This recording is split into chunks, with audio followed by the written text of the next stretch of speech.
Well, it's Sunday morning. I probably should have filmed the move, but just the setup and everything, hey dude, the setup and everything, I wanted to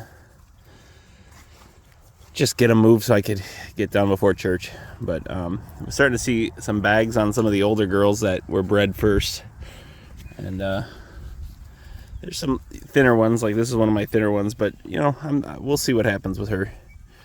But I've been struggling with finding the rhythm to keep them moving, because as you can see over here, it's just been so wet and rainy and cold. Like it's 28 degrees out right now.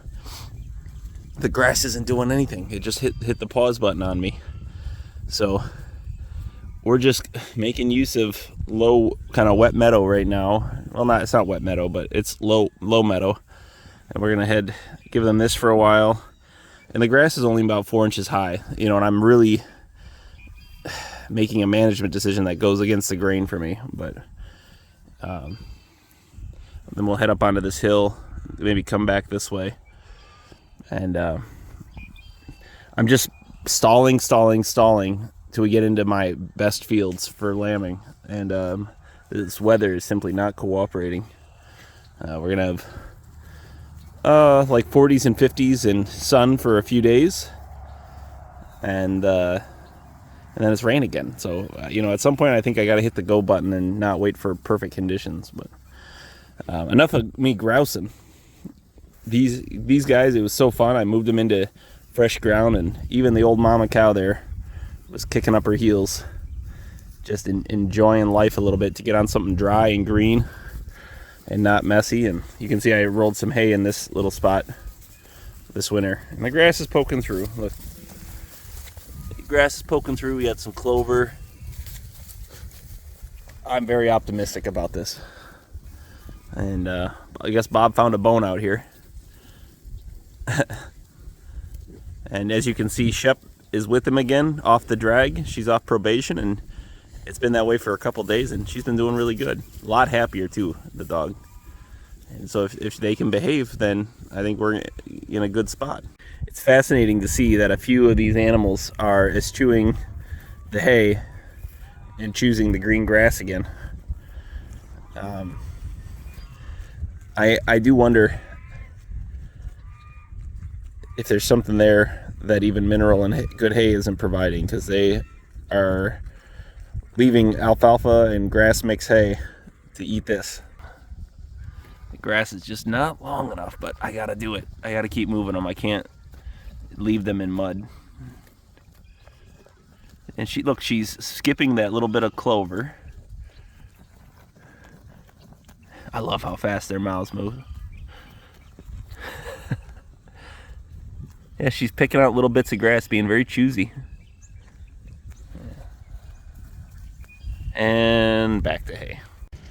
Upon further reflection, as I've been watching these animals and just their demeanor lift rapidly as they're put onto grass, even insufficient grass like this, I think it has to be my plan to begin rotation and just eat the pain. You know, yeah, it's gonna be cold and rainy, and what else can we do about it? But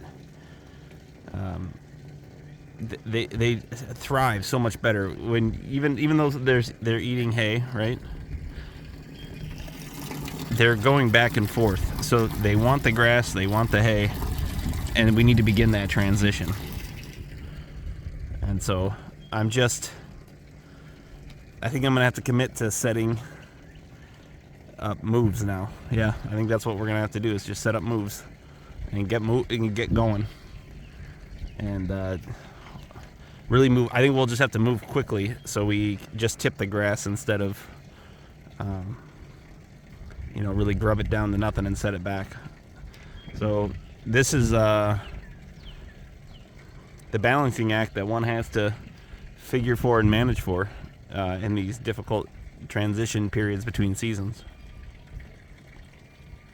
I know I haven't been showing the halter training as much, but it's pretty repetitive and pretty boring. But with the rain we've had, all right, girl, we're gonna walk her back to the herd and see how she does staying in now that she's been weaned off her mom. It might be jerky, guys, but I'm gonna lead her. She she sees the flock and the herd, and so she's getting a little bit crazy. I used to get very angry and impatient when these animals would act out like this, and then I had to just realize they don't know what I want. We'll just be patient.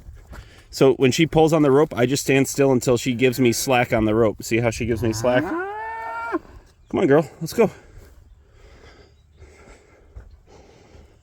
So she doesn't want to follow, so I put a little tension on the rope. Not too much.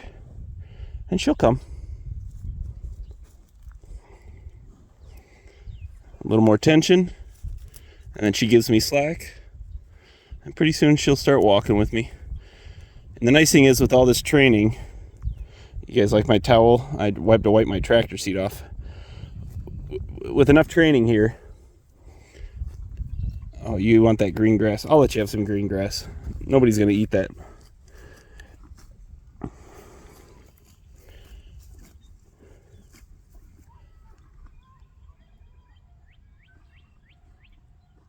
right, come on, girl.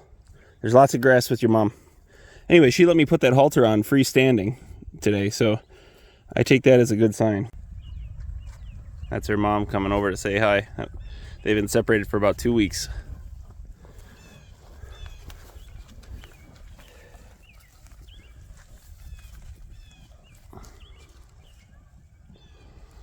All right, let me see if I can get this halter off so that she can go about her normal day. As I've been watching this little heifer come back in, her and her mom are definitely unbonded, which is what I'd like. I just missed it with the camera. They were butting heads and trying to decide who was in charge, and that mom put her daughter right in the dirt. So I think I'm going to take that as a winning sign that my scheme was successful. And then but she's really calming down. Something nice. And I just wasn't happy with her being in the corral any longer. She was starting to get a little muddy, and animals can't stay warm when they're muddy. And we have a challenging week ahead of us again with cold and then rain and then cold. So I just felt better with her being out on the grass.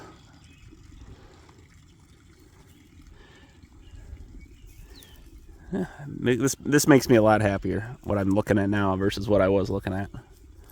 We're almost there. We're almost there.